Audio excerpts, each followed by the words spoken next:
Hello and welcome to 52 Weeks. This week we're going to continue the discussion of Chapter 5, Housing, and in this chapter I've split it up into 6 segments to make it a little bit easier to digest. That was looking at the introduction, number 2, the building typology, number 3, building statistics, number 4, issues in housing, number 5, observations, and number 6, building blocks of Harrisburg. So in this other part of building statistics, we're going to be focusing on disinvestment. And I've changed this from the word blight. The word blight is in the one page in this comp plan. The idea to use disinvestment is, I think, a better term because blight gets thrown around all the time, and it actually has some other meanings to it, and nuanced meanings to what it to represent. What we really need to be talking about is the willful disinvestment that has occurred. So we look at the politics of blight, the quote from the City Lab Meaning of Blight article from 2016. For example, it was a blight designation that led to the gutting of Pittsburgh's historic Hill District in the 1950s that uprooted thousands of families. For cities, blight lands louder than a bomb. I think this is an important quote because this just didn't happen in Harrisburg. This has happened all across the U.S. and the urban areas. So when you talk to folks, persons of color and African Americans, what they've dealt with, this is something that should be a continual discussion here in the city for what has transpired over the years. Here's another great quote that I pulled from Justin Garrett Moore, stated in a 2015 essay, and he was asking why we needed a new word for blight, and he says, I can get a grant to do something if I use the word blight to describe my community. So I think that's what is the hot topic word, and that's why we need to move past this because it's so easy to throw it around without any understanding the deep consequences of what actually transpired, and that gets back to disinvestment. Right from the comp plan, the discussion in here is blight is an encoded term for buildings with deferred maintenance and the undesirable human behaviors that sometimes accompanies vacant buildings. This is condemned buildings and what's available. We talked about this in the previous episode, the 363 condemned buildings of the housing stock in Harrisburg which is 2% versus 44 that's happened in Allison Hill. This is critical to understand and see how each neighborhood, if you look at the neighborhoods, they're not treated all equal. So building in this idea of disinvestment is looking at the communities and trying not to dismantle and wipe out these buildings that are here. So it's stating right from the comp plan, however, if possible, these buildings should not be wiped out. In as many cases as possible, they should be restored. They are irreplaceable components of cohesive, desirable urban fabric. Again, this goes back to understanding how cities are made and how we these buildings and blocks all interrelate in a village type approach, and also as a collective. One of the things I look at is, as we look at this disinvestment, really you can equate this to trauma on our neighborhoods, what was inflicted into neighborhoods, and because of a lot of reasons, and we can't get into all of them now, but these are good neighborhood studies to have. Again, the 363 condemned properties, 44% of them are located in the Allison Hill neighborhood, as 160 of them. This is just a great overview picture of the houses and open spaces, open lots that have been pulled together by various property owners and projects.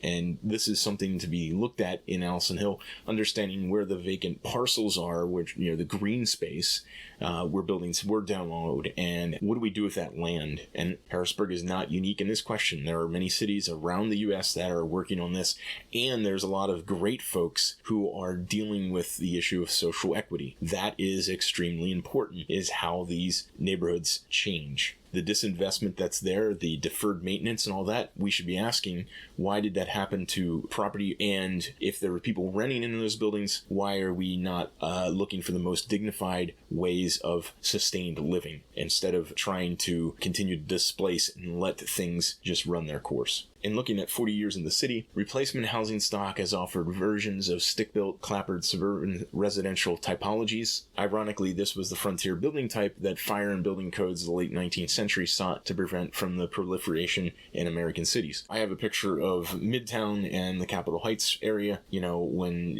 I first moved into Harrisburg, this was the area I remember driving through. I see these places as things that are remnants of what also was happening in Philly, particularly North Philly, and in Temple area, North Broad, and all of those areas where I was doing some housing projects. And the question is, where do we do this investment if we take out buildings and let them go and then we replace? The question is, how are we replacing them, and who is doing the replacing? Who's doing the construction? Who's doing the developing?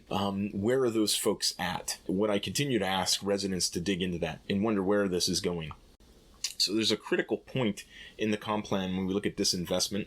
Nationally and locally, our decades-old approaches are, quote, confusing the building asset with a social problem, end quote. I also look at this as related to that are the financial incentives connected to, quote, addressing the problem, end quote, which they're never meant to solve. So the one thing underlying all this is, where is the benefit to the community when we talk about community investment? These are the real questions to look at root causes in trying to address these age-old problems. And I look at it this way: in the exchanging of old and for new is devaluing both people and place in the process for a single bottom line mindset of economics, a business decision, which is really the return on investment. A lot of people, a lot of developers I talk to, or at least I hear in passing, they continue to focus on return on investment. To me, if that's your sole purpose in developing, you're really missing a key point, especially in 2019. We should really be beyond that and knowing what the detrimental effect has been on our communities, particularly urban communities and lower income areas. And we continue to look at people and property as transactional, that it's all about business without even understanding the trauma that gets inflicted onto persons.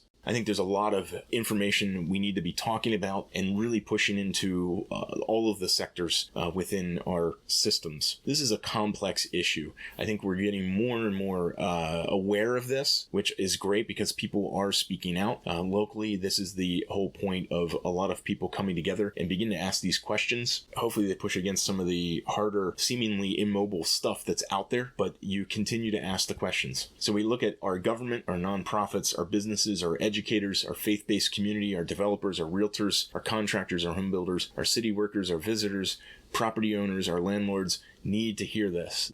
And we as concerned citizens need to focus on this all the time as community capacity building and citizen planning efforts. We've got to go into this next decade in a different mindset that is really highly community focused and actually working on our strengths and weaknesses from those who have lived here the longest. We know place. And if we are treating each other in this mindset of transaction, that is what I can get out of my land that's nearby or property, or what I can get out of you, a user mentality, this isn't going to change. We're going to continue to cycle in this, and a lot of it is that trauma. Overall, we know residents need better options. We need to have a lot more options that are out there. The rooming houses should be restored to single family houses or 2 units, and the resident owned buildings whenever possible.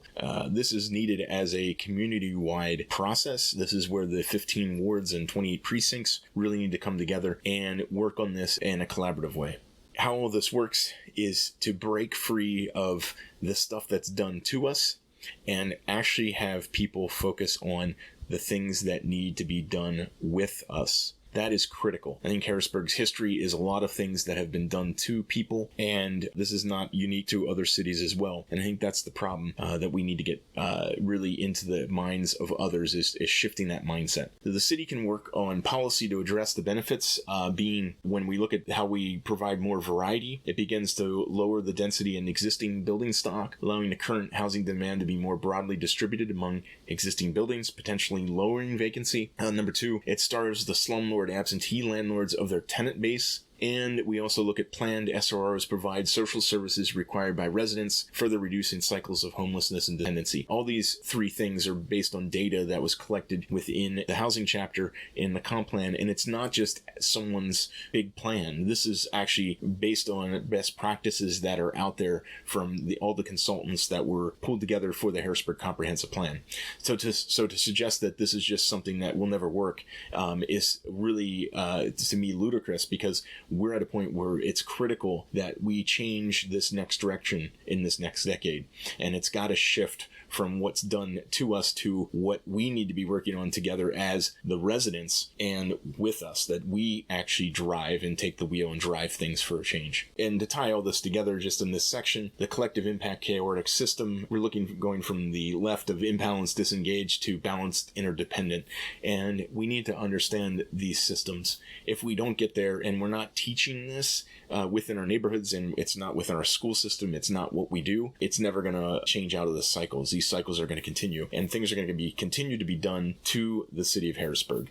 And that's really what the dialogue needs to happen in face-to-face community meetings and ongoing measurable outcomes. We look at what are the rubrics for assessment for this process, so that we can come back and say, yes, in every single year, we are going and hitting these targets, and this is what has changed. If we see that things are not happening, then we need to adjust the process. We don't have to be afraid of planning. We can work in a planning mindset that is something that's fluid and adjustable, but we need a plan to get somewhere. We can't assume that the plan is going to continue or happen out of nowhere, or whatever we're currently doing is going to change anything. That's the false narrative that's out there. Well, that wraps up another week of 52 Weeks. Thanks for listening on this conversation about disinvestment and blight.